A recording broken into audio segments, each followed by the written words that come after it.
concerning what you just said. All right. What's your question? Well, if there's a crime victims fee, I'd like to know where the victim is, and also, Your Honor, you said something about the jurisdiction. If there's no problem with the jurisdiction, I mean, how come you couldn't tell me exactly which jurisdiction you're operating under? Because I would have to object to what you said. I mean, it don't make no sense to me, Your Honor. Just when the hearing seems to be over, the defendant drops a shocking question. Instead of accepting the sentence, he challenges the court's authority. What happens next leaves the courtroom in stunned silence.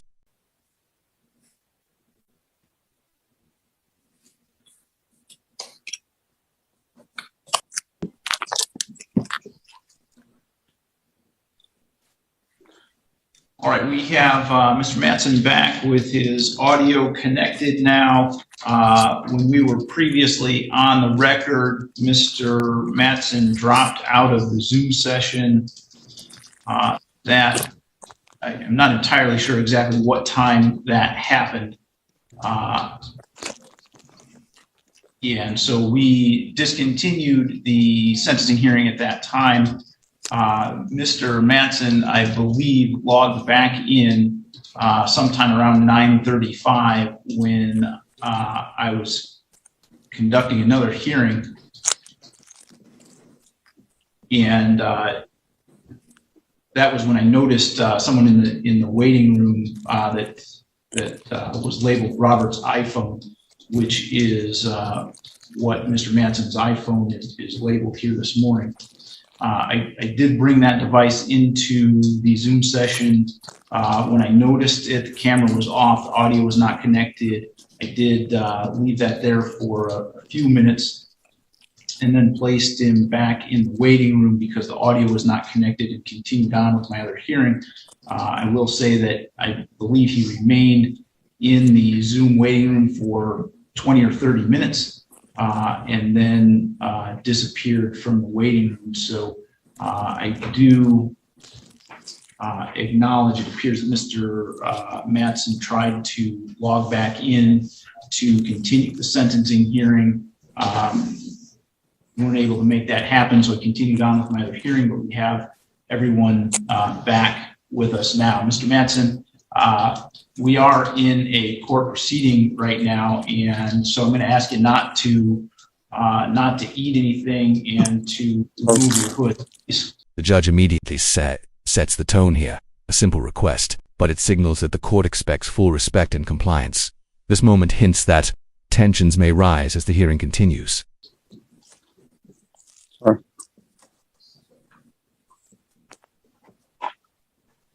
All right, I'm going to ask you to remove your hood also, Mr. Mattson. Thank you. So we had been through the sentencing procedure. I had given Mr. Mattson an opportunity at allocution and was starting to announce the sentence. And so I will continue with where we left off. In determining the appropriate sentence in this case, the court has considered the seriousness of the offense, your history, the principle of proportionality, the statutory penalty, the cost of confinement, the report and recommendation of the probation department, as well as what's been said on the record here this morning. The criteria and reasons for the sentence are the nature and gravity of the offense, the discipline appropriate to its commission, deterrence against repetition by you and by others, vindication for the law, and the protection of society.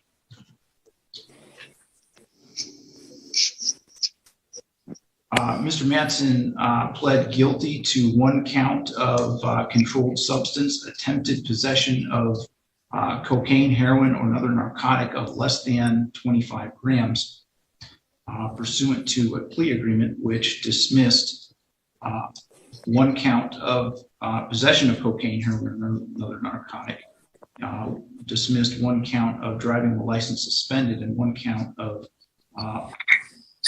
alcohol open container.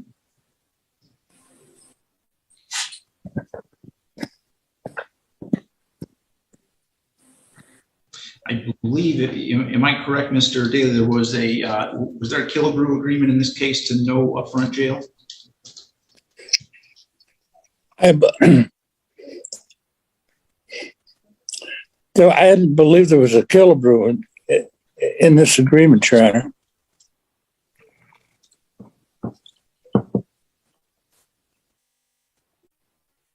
I'm sorry, Mr. Daly, was that a yes or a no? No. Okay. So the agreement was to one count of attempted possession of a controlled substance, dismissal of the remaining charges, and that was apparently incorrect. There was no sentencing agreement in this case. This is Mr. Madsen's first felony conviction. He does have 4 prior misdemeanors.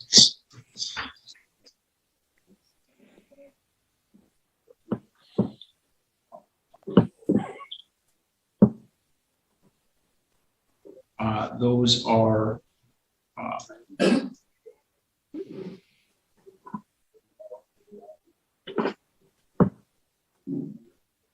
all from 2015 or earlier. He has 2 2015 cases and a 2002 and a 2001. And so the recommendation in this case from the probation officer is for a period of 1 year probation. And I think that, well, it also, I should say, includes restrictions on alcoholic beverages and substance use. And I think that those provisions of terms of probation are appropriate given Mr. Madsen's Compass Needs Assessment scores. He did rate as highly probable in the categories of substance abuse, family criminality, residential instability, and social environment. He does have a substance abuse history of cocaine, fentanyl, painkillers since 2005. I think that it is appropriate to try to get Mr. Madsen some help for his substance abuse problems. The concern I have in this case is that is whether or not Mr. Madsen is going to be willing to comply with the terms of his probation. He has, in numerous court hearings in this case, made a number of what he believes are constitutional and jurisdictional arguments that have absolutely no legal merit whatsoever. And he continued to challenge the court's jurisdiction here this morning. I understand that that may be an honest belief that Mr. Madsen has. And I don't know where it comes from, but I will say Mr. Madsen would be far better off taking legal advice from Mr. Daly than from wherever it is that you're getting it to make you believe these arguments, because as I've ruled repeatedly, there's just no merit to them. They're not rational or coherent arguments under the law.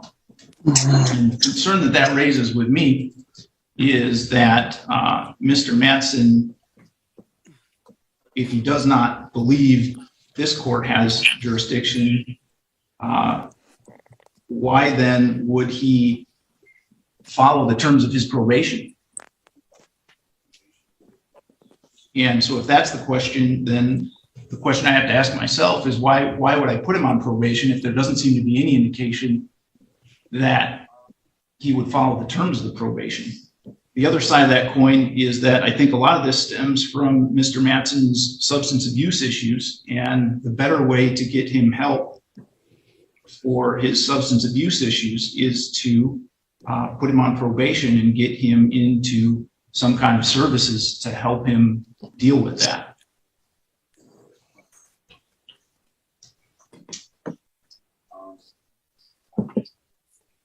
So ultimately, Mr. Madsen, I'm going to give you a chance at probation, and I hope that you are willing to comply with the requirements that are outlined in terms of your probation, which I'll read to you word for word in a moment so that you're aware of them.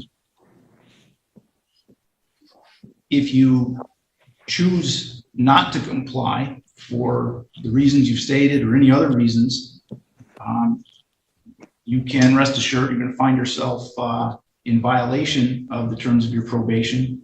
And then I am going to be imposing other penalties, meaning for you jail time. And I'll just tell you now, it'll be a short leash, because if we continue down this road. This is where everything starts to feel more serious. The judge makes it clear that this opportunity comes with strict consequences. You can sense the warning any misstep from here could change everything. I'm already suspect of your ability to comply. So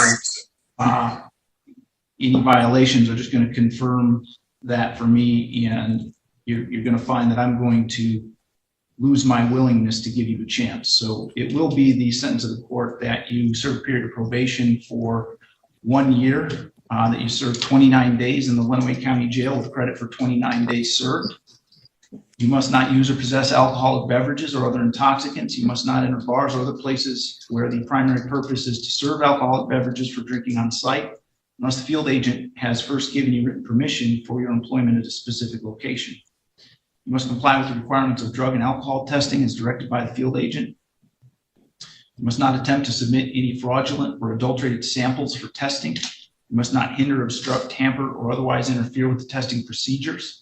And you must present proper identification at the time of testing. You must pay the cost of your substance abuse testing. You must not be in possession. You must not use or possess any controlled substances or drug paraphernalia unless prescribed to you by a licensed physician. You must not be with anyone that you know to possess those items. You must complete an outpatient or residential substance abuse treatment when you are referred by the field agent. You must complete a substance abuse assessment when you are referred by the field agent. You must pay a $30 per month supervision fee, so long as there's no electronic monitoring. If electronic monitoring becomes necessary, that fee increases to $60 per month. You must also pay court costs of $750, an attorney fee of $450, a crime victims' rights fee of $130, and $68 state costs. You do, Mr. Manson, have the ability to request an appeal of your sentence. We're going to send to you 3 copies of a notice of right to appellate review and request for appointment of attorney form. You have to sign 1 copy of that form and mail it back to the court. That indicates that you received your copies of the form. If you want to appeal your sentence, you need to fill out the other copies of the forms and mail those to the address listed in those forms within 42 days. Do you understand that, Mr. Manson? Yes, I do. All right.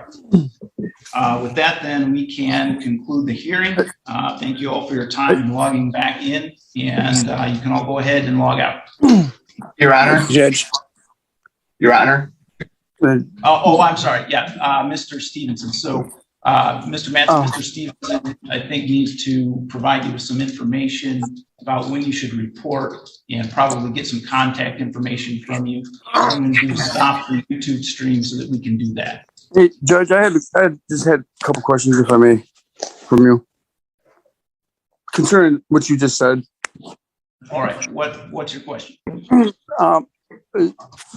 Well, if there's a crime victims fee, I'd like to know where the victim is, and also, Your Honor, you said something about the jurisdiction. If there's no problem with the jurisdiction, I mean, how come you couldn't tell me exactly which jurisdiction you're operating under? Even after sentencing, the defendant isn't backing down. His persistence shows he still questions the court's authority. This unexpected challenge adds a final layer of tension to the hearing. So I would have to object to what you said. I mean, it don't make no sense to me, Your Honor. I told you that before, Mr. Manson. I'll tell you again. I'm operating under the jurisdiction of the Michigan Constitution that sets forth the fact that the state has various circuit courts. I'm the judge of one of those circuit courts, that one being where you are alleged to have committed this crime and where you pled guilty to this crime.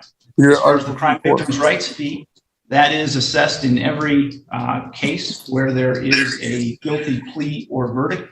That is done pursuant to statute that was enacted by the Michigan legislature, and it is required to be imposed here. So that is why I did it. So Mr. Stevenson, let me again stop the live stream and allow you to get Mr. Matson's